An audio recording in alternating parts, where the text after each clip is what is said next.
I love the Metroid games, and I also love the NieR series. So one day I asked myself, what if Yoko Taro made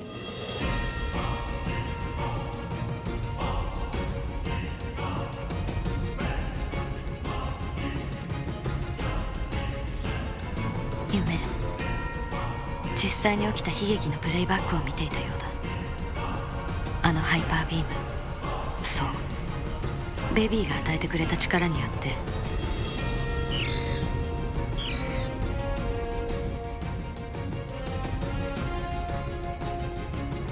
もう二度とベビーに会うことはない。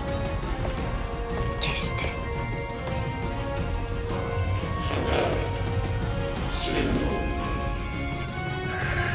This will be your last mission.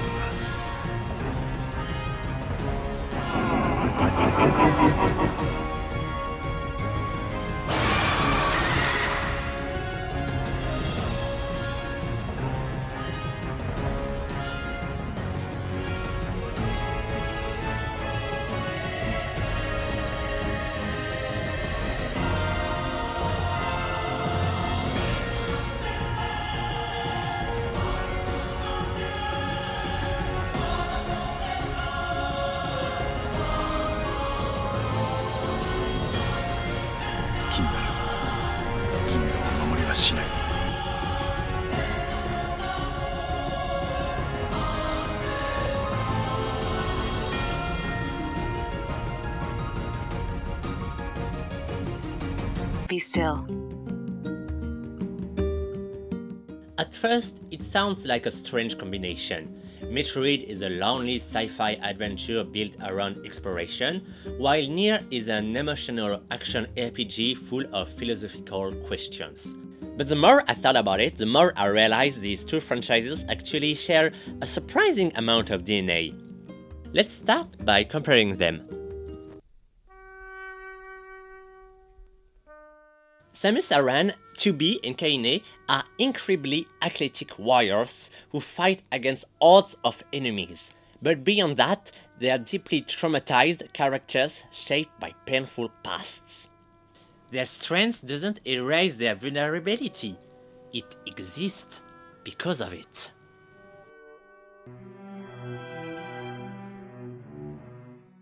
Both franchises put a strong emphasis on exploration. I remember feeling the same sense of awe while playing Metroid Prime and NieR Automata. Sometimes you're fighting robots or alien creatures, and sometimes you're simply admiring breathtaking landscapes. Both series balance intense action with quiet, atmospheric moments.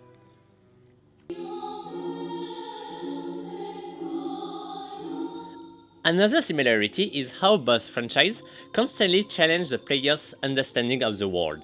In NieR, you eventually realize your enemies aren't simply evil. Metroid explores a similar idea through the baby Metroid. When Samus chooses to spare it, she discovers these creatures aren't mindless monsters. Suddenly, the events of Metroid 2 become much more tragic. Like the protagonist of NieR, Samus realizes the truth isn't as simple as she believed.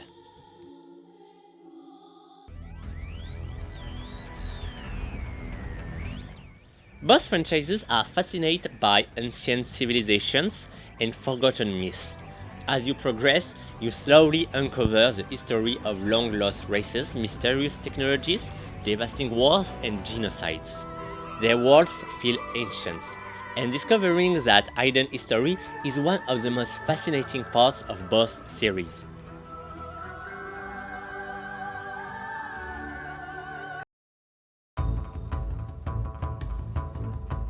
Metroid isn't an RPG, but it has a strong sense of progression through exploration and new abilities. Like Zelda.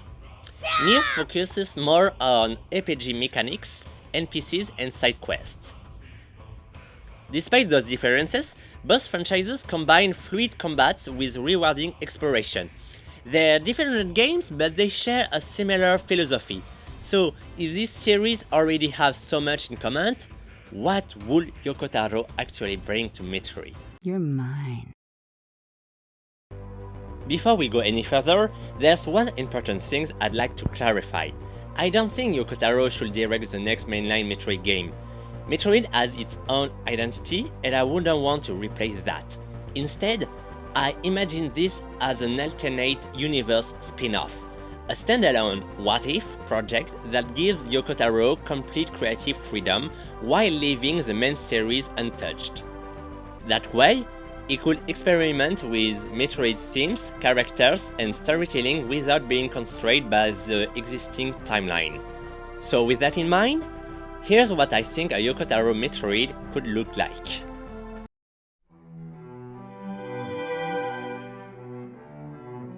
Instead of making Samus talk constantly like in Other M, I think Yoko Taro would find a balance between silence and introspection. After Metroid Dread, Samus has become something unique. She's human, she's Chozo, she's Metroid.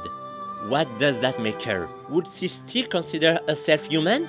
Or would she see herself as a monster that belongs nowhere? Questions like these are exactly what Yoko Taro loves to explore.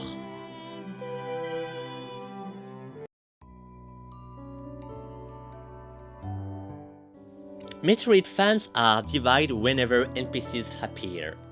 Personally, I don't think NPCs are the problem, and I liked some of them. The problem is that they are rarely developed beyond simple archetypes. Yoko Taro excels at creating side characters whose stories reinforce the game's themes. Imagine meeting a bounty hunter consumed by revenge, or a former space pirate trying to atone for the crime they commit. These characters wouldn't just expand the lore, they would challenge Samus herself.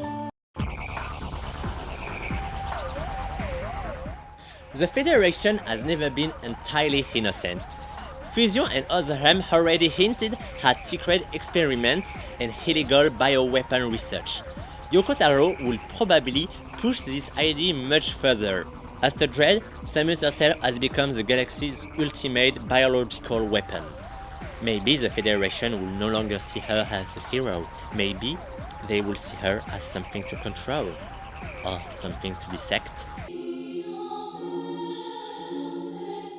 One of NieR's greatest strengths is that every new ending completely changes how you understand the story. A Yoko Taro Metroid shouldn't just have multiple endings. Each playthrough should reveal hidden scenes, new perspectives, and previously unknown truths. By the final endings, the player will completely rethink everything they experienced. Yoko Taro also loves breaking conventions. Not constantly, just enough to make players uncomfortable. Maybe Samus realizes she's being controlled. Maybe the game suddenly questions your decisions. Maybe the interface itself starts behaving strangely. Those moments wouldn't just be funny, they will reinforce the game's themes of identity and manipulation.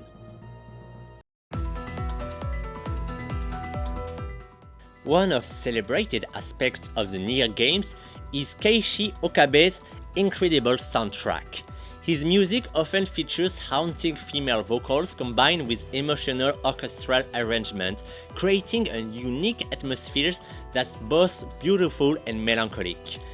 Interestingly, Metroid Prime 4 already seems to be moving in a similar direction. Some of its tracks have a subtle operatic quality with ethereal vocal elements that add an emotional layer to the music. I think a Yoko Taro directed Metroid could fully embrace that idea. Imagine combining the lonely, atmospheric soundscapes of Metroid Prime with the emotional vocal-driven style of NieR. The soundtrack wouldn't just accompany Samus' journey, it will become a reflection of her inner thoughts and emotions. Especially in a story focused on Samus' identity after Metroid Dread, music like this could make the experience even more intimate and unforgettable.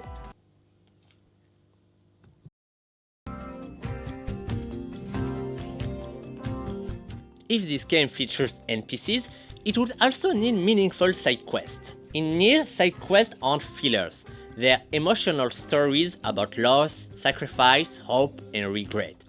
Imagine helping an alien civilization while slowly learning about its culture, only to discover that your mission threatens its survival.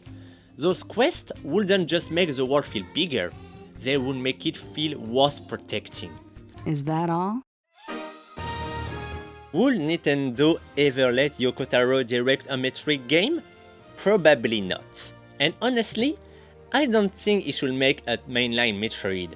A spin-off would give him the creative freedom to experiment while preserving the identity of the main series.